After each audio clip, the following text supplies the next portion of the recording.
Recently, we explored the idea of the United States moving itself from an isolated nation, if it doesn't impact us, we just don't care, to an imperialist nation. Hey, you, weak little penguin, give me your land, and that lollipop. We started this process with expansionism, that whole moving westward era of our lives, and through industrialization as our nation had to build upward to make room for all of the workers moving into our brand new cities.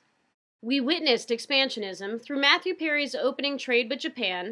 Okay, so maybe there's the technicality of that whole battleship diplomacy thing and, the bullying factor, but those are just minor details. And the purchase of Alaska from Russia.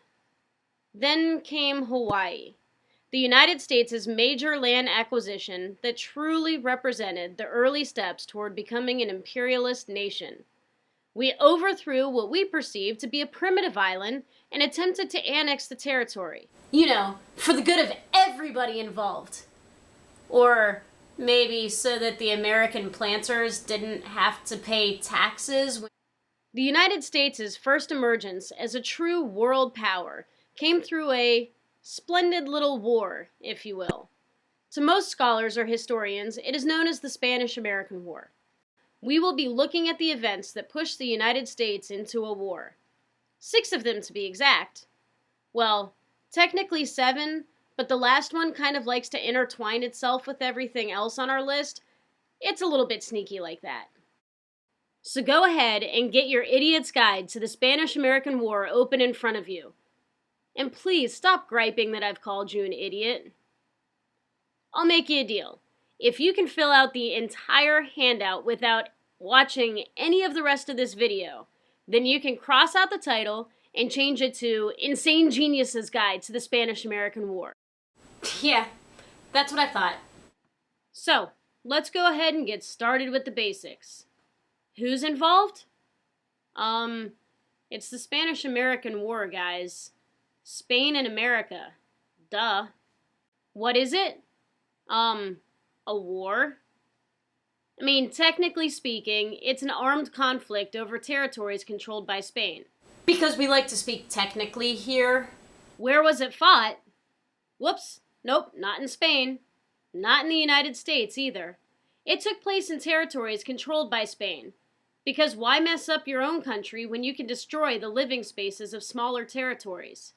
The territories in particular were Cuba and the Philippines. When did it take place? From April to August of 1898. Kind of depending on which resource you're using. Either way, it was 4 months of glorious fighting. Fighting that actually killed fewer American soldiers than the meat that was sent to them by the U.S. government from our stellar meatpacking industry. You have your who, you have your what, you have your when, so now it's time to get into the nitty-gritty of why. Well, your first why is something that you should hopefully be familiar with, the Monroe Doctrine. The Monroe Doctrine was a simple declaration put out to the major European countries in 1823, more or less asking them to stay out of our faces. Any acts by a European nation attempting to take over or colonize territories in the Western Hemisphere would be considered acts of aggression, and the United States would get involved. Essentially, it was a threat put out to prevent other stronger nations from having too much power and control near us. When Spain was becoming increasingly involved with affairs in Cuba, rather than letting things just kind of play themselves out, the United States cited the Monroe Doctrine as a reason to intervene. Conflict was getting heated, and it was a little too close to home. Which brings us to your second why. The Cuban Revolution and proximity. As it turns out, much like American colonists in the 1700s, Cuban revolutionaries were kind of tired of another country ruling them from the other side of the ocean, and they started doing what they could to kick Spanish rule out of their country. And what they could do was start small uprisings throughout the small island. Now, this first connection that I made between these Cuban rebels and the colonists of the United States was one that anti-imperialists also made in support of getting the United States involved in this war. We could sympathize with their desire to rule themselves and should do whatever we could to help them. If that appeal to emotion wasn't enough for some, there was also a sort of appeal to logic. This is where proximity comes in. Cuba, as you can see from this map here, is incredibly close to the United States. Florida in particular. If you recall our conversation earlier this year about the young immigrant Ilian Gonzalez who came ashore in the United States on a small inflatable inner tube, you'll remember that he was able to make that trip because of how close Cuba is to Florida. Well, this poses a problem to the United States. If things start to get real in Cuba and a full-blown war breaks out, it could impact the United States. How? Not necessarily by the war moving into Florida itself. Not that that wasn't a concern or even a possibility, it just wasn't really what we were afraid of. What was concerning us was business venture. That brings us to why numero tres. Sugarcane.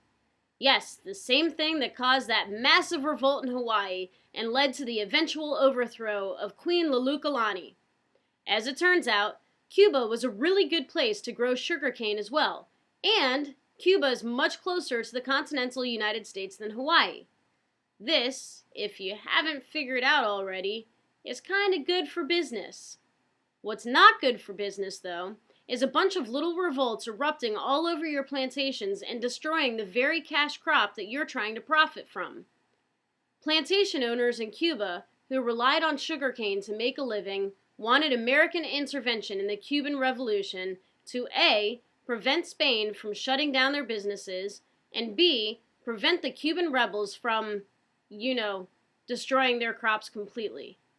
As it turns out, people won't buy your sugar if you have none to sell. But as it also turns out, Americans aren't totally determined to go to war just to save a couple of business investments for the wealthier individuals of our nation. So in steps, why number 4, General Weyler, also affectionately known as the Butcher. General Weyler was a man, as some of you know, who was put in charge of curtailing the uprisings in Cuba and helping Spain to maintain control over its tiny little colony. As it turns out, Weyler and his men were having a difficult time stopping the Cuban rebels. They seemed to know the layout of the land a lot more than Weyler's men did, and used that whole guerrilla warfare practice that worked well for the American colonists in our Revolutionary War. They would surprise Weyler's men with quick attacks that would weaken them quickly and effectively. To try and stop this whole ordeal, Weyler created his own sort of concentration camps to separate the so-called good guys from the bad guys. He ordered all Cuban natives who were not part of this revolution to live in his camps. There, they would be taken care of with housing and food, and were promised protection from the uprisings that those nasty rebels were throwing all over the place. As it turns out, though, Weyler's plans weren't so clear-cut. While his intentions were good, the camps full of women and children that he was running were so full of disease that people were dropping dead fairly regularly. If they weren't dying of disease, they were starving to death because of inadequate food provided by the Spanish government. By the end of things, over 300,000 people died in Weyler's camps, leaving odds of survival very slim. Basically, to summarize here, if you were a Cuban native living under Weyler's control, your choices were to A, go to one of his concentration camps and die either from malnutrition or some horrible disease, or B, escape the concentration camp and be killed by Weyler's soldiers who are going to assume that you are a rebel trying to overthrow the Spanish government and essentially causing all of these little revolutions that he's there to dispel. Word of these essential death camps got back to the United States, where newspapers quickly started referring to Weyler as the Butcher and painting him as a villainous man who was set out to kill as many Cubans as possible. These news reports started to pull at the heartstrings of Americans, who called for the United States to get involved. Still, though, those devout isolationists said, nope, Weyler may be pretty horrible and all, but nothing that he's done so far has directly impacted the United States, so we don't really need to get involved in this whole ordeal. And that brings us to why number 5, Delhome's letter. Enrique Delhome was a diplomat named Spanish minister to the United States. While Delhome was working with the United States' new president, William McKinley, after the presidency of Grover Cleveland, Delhome found himself becoming increasingly frustrated with new foreign policy stemming from a president he didn't necessarily agree with. Delhome was particularly irritated when William McKinley suggested that the United States send a brand new warship, the USS Maine, to Havana Harbor in Cuba on a friendly visit. As Delhome continued to work peacefully with the United States government during a time of rising tensions, he vented his frustrations in a letter to a friend. In his letter, Delhome stated that William McKinley is weak and catering to the rabble, and besides, a low politician who desires to leave a door open to himself and to stand well with the jingos of his party. Now I realize that this may not seem like all that much to you, and in fact you probably don't even understand most of what Delhome was saying in that letter, but let's put it this way. Delhome was laying the smackdown, and America wasn't going to stand for it. Delhome's letter was intercepted by Cuban rebels, who then got it into the hands of American journalists. Lacking major news stories and looking for something to sell their papers, men like William Randolph Hearst published the letter on the front pages of newspapers throughout the country. Americans responded with the traditional, "Oh no, he didn't."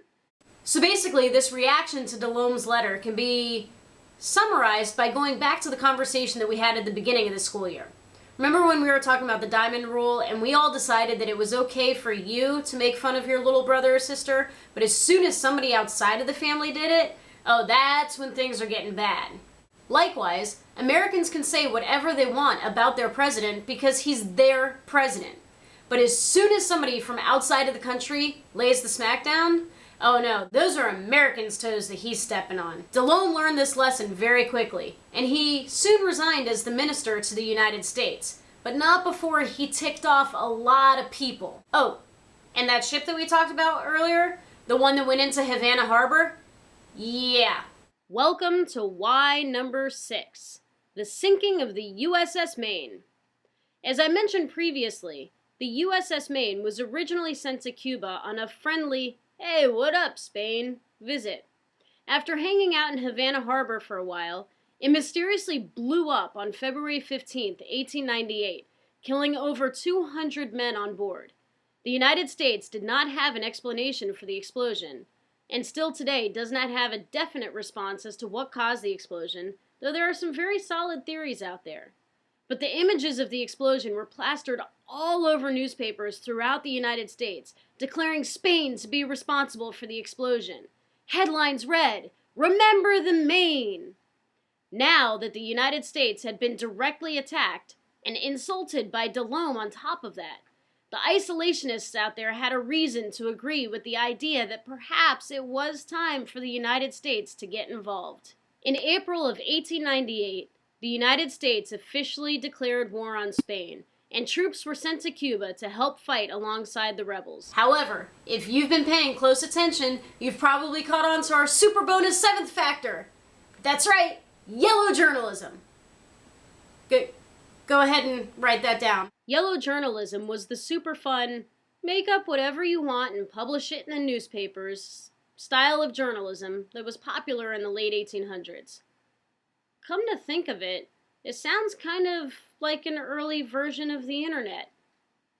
Named after the battles over a popular cartoon called The Yellow Kid, yellow journalism was a type of sensationalized news reporting that was used to sell newspapers before people had access to radios, television, Google.